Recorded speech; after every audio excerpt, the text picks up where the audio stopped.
How are you? Good, how are you? I'm okay. So I just have some questions about things that I'm having a hard time accepting within Islam. hmm Okay, go ahead. So, what is the questions that you have? Go ahead. Well, my first question is, can I still be a Muslim if I agree with the core theology? Like I agree with that there's a creator and that there's prophets, but some of the things I disagree with some of the leadings or ideas in Islam, like some of the things that the prophets say, like I don't completely agree with those. And no, if you disagree with any part of the Quran and you say you don't believe in that thing or you disagree with it, you think is wrong, it's not up to the times, it's not up to the standards, it's not just, it's not fair, or the Prophet ﷺ was wrong about this specific thing, you can this would disqualify the person from being a Muslim. Okay. A Muslim, the definition of the word means submitter, someone who submits to the revelation. Okay. He submits to Allah, he submits to the messenger and the teachings of Allah and his messenger, basically. It's a definition of what the word Muslim means. Okay, so there's a couple other questions that I have, or that like just don't completely make sense to me. But one of them is that there is so in the chapter of Muhammad, it talks a lot about how disbelievers' good deeds get dismissed on Judgment Day. But my question is, disbelievers can still be good people, so why do their good deeds get dismissed? Yeah, good deeds are dismissed on the day of judgment, not dismissed in this world. So they can get something for what they do in this world.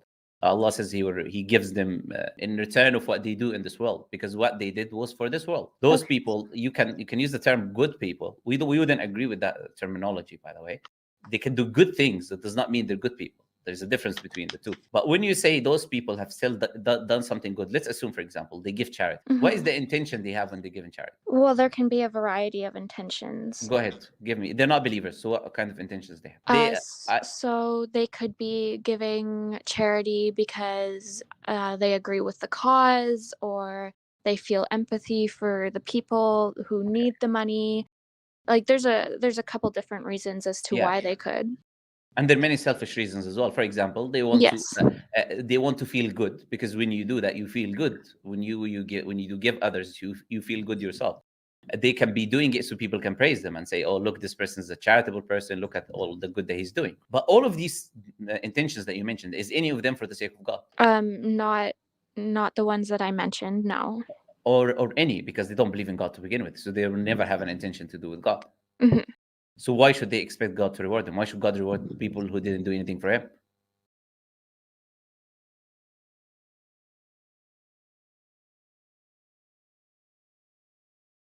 You still with me? Yeah, I'm sorry. I was just Yeah, it's fine. You're like, thinking it's a about fair it. point. Yeah. This is the thing. Look, if you didn't do it for Allah, then there's no point of Allah. Why would Allah reward you for it? You did it for this life. You did it for your own selves.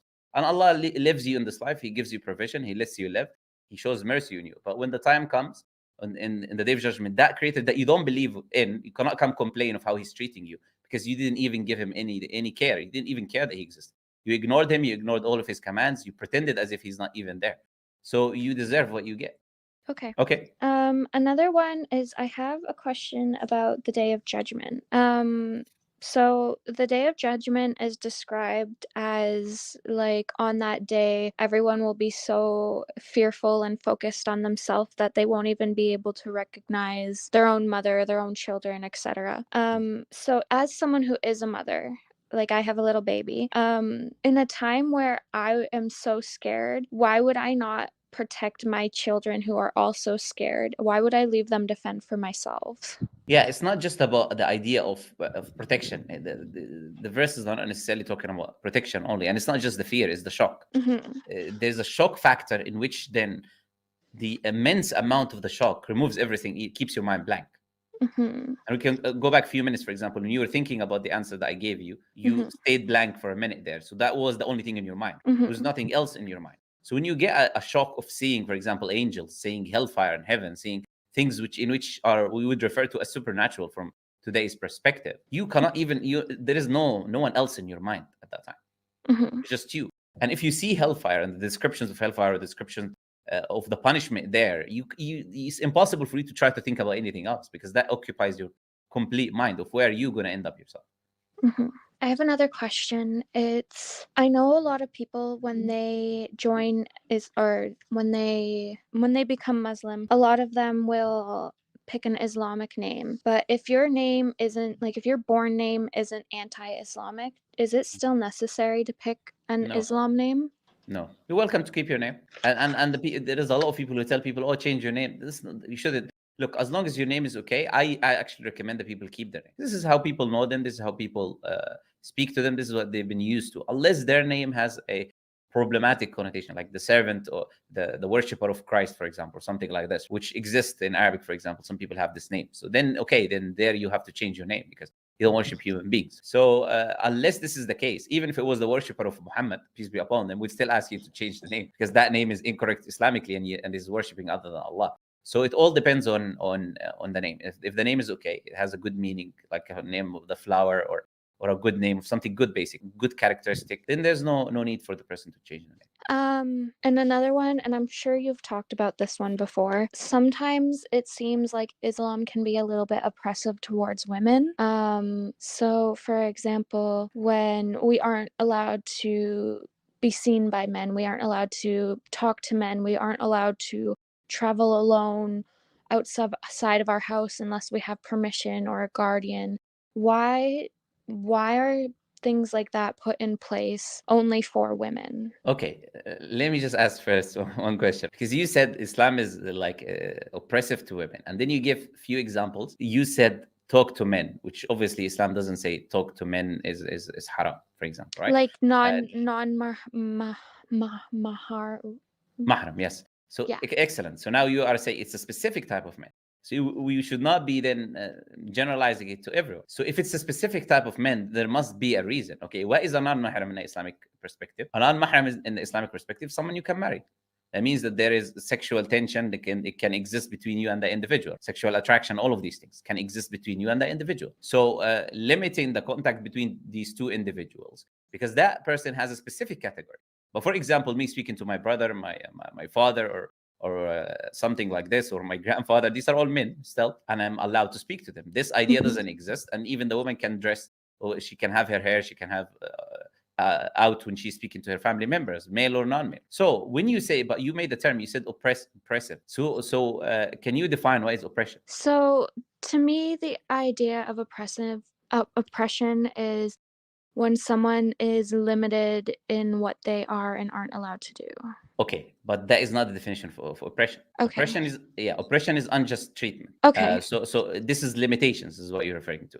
Yeah. So but then you're oppressed by the country you're living in, then, because there's so many things you cannot do then. So all of the Western women are oppressed then, because Western women cannot drink and drive, for example. They're all oppressed. Okay.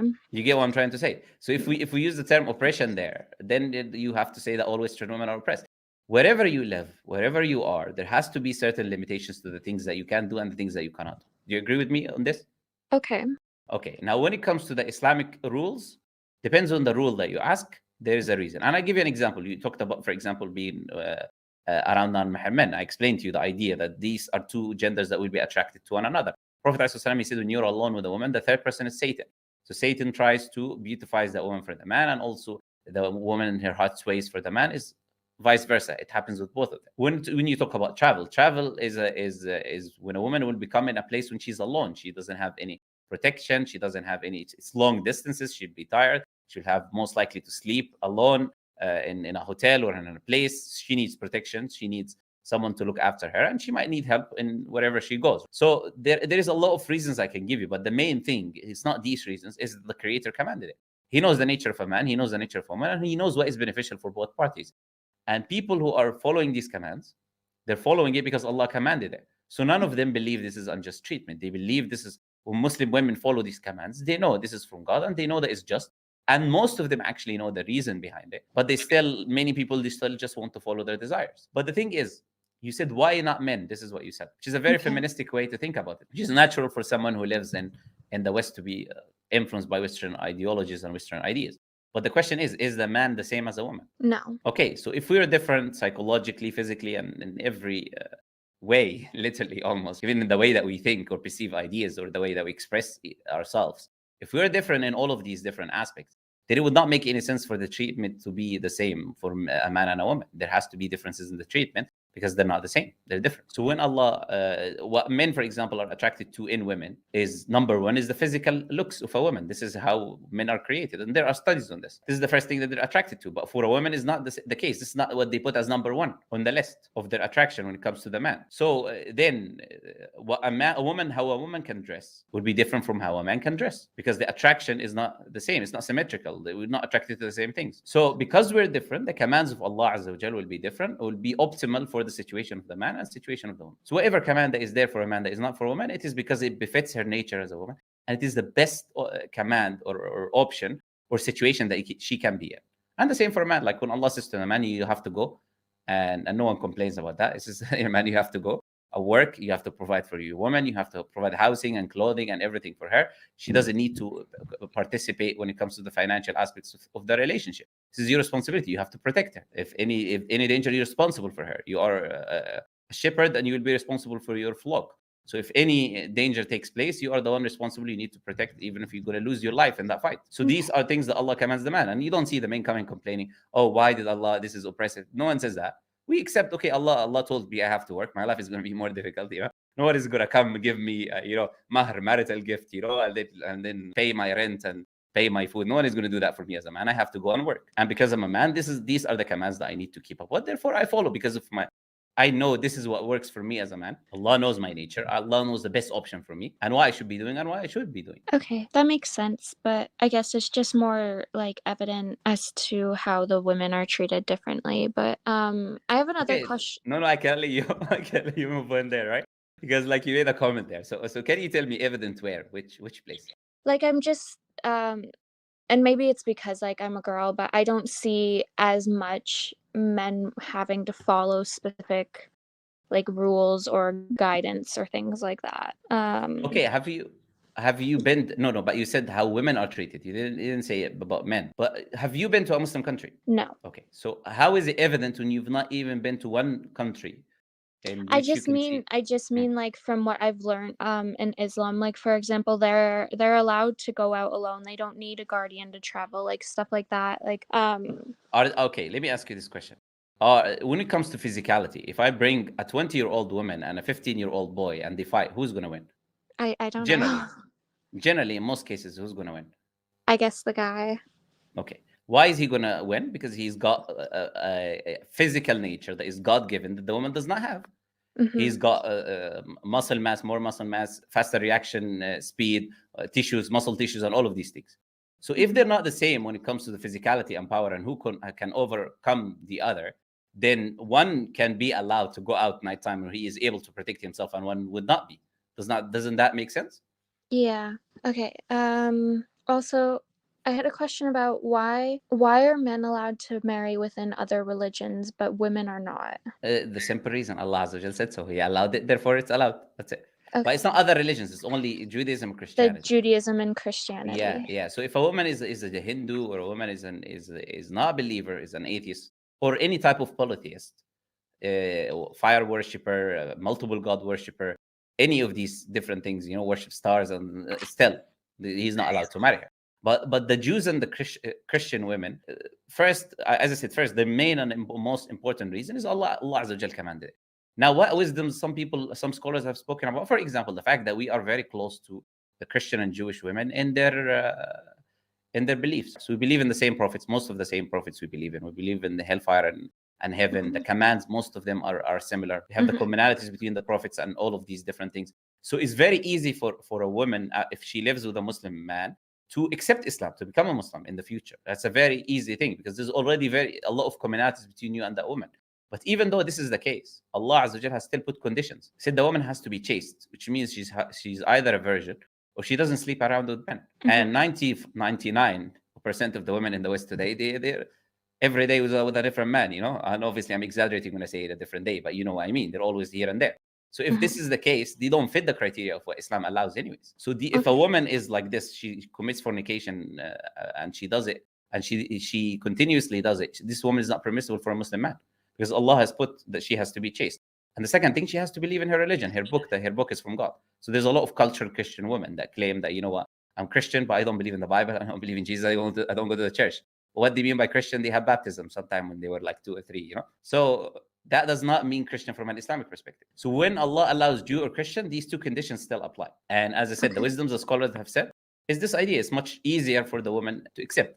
And even if she doesn't, the children will follow the religion of the father. The father is the leader of the household. Therefore, the children will follow his example. But if a woman is, if we now flip the roles now, and a woman is a Muslim and she's with a non-Muslim man. For example, Muslims fast Ramadan. It's a whole month. And when you fast, you cannot have intercourse. Now, no non-Muslim man would want to wait 1 month while his wife, she wants to fast in a religion that he doesn't believe in.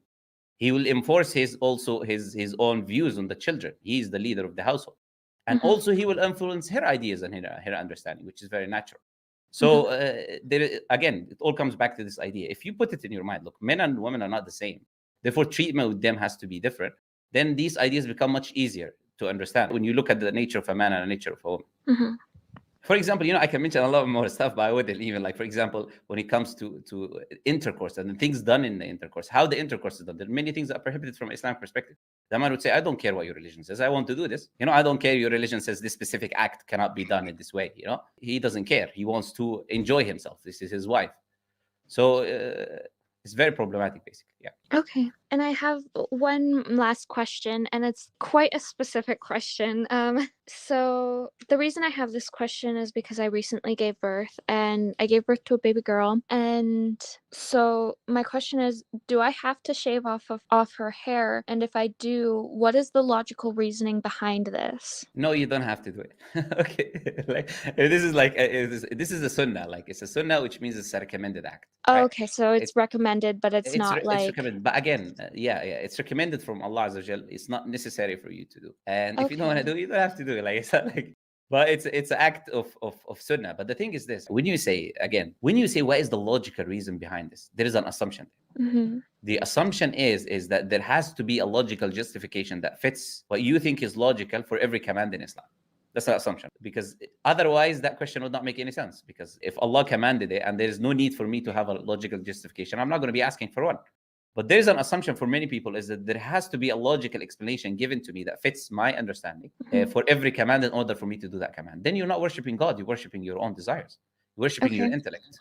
Do you understand? So if it makes sense to my intellect, I'm going to do it. If it does not make sense to my intellect, I'm not going to do it. And the fact is, you can do this with any command in Islam. You can have a never-ending process. For example, why is it 5 prayers? And if it was 6, you will say, why is it 6 prayers? If it's 10, another person will come and say, why is it 10 prayers? So there are certain things that we would call, there's 2 types of commands in Islam. Things which are ta'abbudi, means we do as an act of worship. For example, the one you mentioned about shaving the head. This is an act of worship. And then there is other things that Allah might tell you the reason and the wisdom behind them. These 2 types of things. But the important thing, what you need to establish with logical reasoning, is whether Islam is the truth or not. Once you've established that with logical reasoning and evidences, then you cannot be questioning every single thing, because you already now accepted this is literally God's command. You get the point? Once I establish this is from God, then I know God is speaking there. So if God is speaking there, I'm not going to be asking God every single thing He tells me to do. Why should I do it or I shouldn't do it? The details, the very specific things like what you mentioned about shaving the head of a baby. So once you understand this concept, okay, I need first evidence that Islam is the truth. Okay, I've got evidence that Islam is the truth. I believe it's from God. Then I would follow what God commands, because He's God. He's the all-knowing, the all-wise. He is like the creator. He's the one who created me. And I'm in this life to obey and worship the creator. Okay. But when you ask that question, you say, do I have to shave? Like, it seems like you're very close to Islam. So or you want to accept Islam or something like that. Is that the case? Like I said, like I've so basically for the last year and a half I've been really looking into it, but it's just been taking me a while to like fully accept everything that I've learned about it, which is why I wanted to join your live and kind of ask some of those questions that I have hesitations with. Okay. Is there any other thing that you still have hesitation with, you know? Not that I can think of today. Okay, no problem. So you're welcome. Yeah, but thank you so much for answering everything. Yeah, no problem. I hope the answers were satisfactory, you know. And you're welcome to come another time if you got more questions about Islam. And I do, like, we always welcome anyone to Islam, you know. If anytime you want to accept Islam, you want to become Muslim, you're welcome to come on. Or you're welcome to speak to Muslims. If you have Muslims around you, can help you do it. Basically, we welcome everyone, you know, everyone and anyone. Islam is a religion for everyone and anyone. And as I said, if you've got any questions, you're also welcome to come back, okay? Okay, bye. No problem. Bye-bye.